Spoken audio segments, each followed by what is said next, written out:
আজকেই তওবা করে ফিরে আসেন, 5 ওয়াক্ত নামাজি হয়ে যান, সময় অপচয় বন্ধ করেন, যৌবনকালটাকে কাজে লাগান, সিরিয়াস হন, জীবনটার ব্যাপারে সিরিয়াস হন। জীবনটা কিন্তু হেলায় খেলার বিষয় না। একবার চলে গেলে, একবার মৌত হয়ে গেলে কান্নাকাটি কোটি কোটি বছর করলে আল্লাহ পাক আর দ্বিতীয়বার পৃথিবীতে ফিরাই দিবে না, দিবে?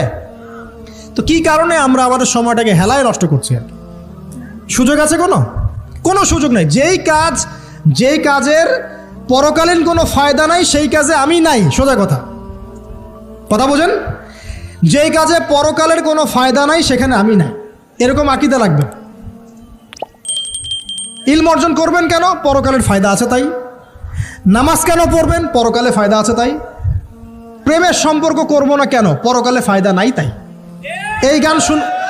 এই মিউজিক শুনবো না কেন?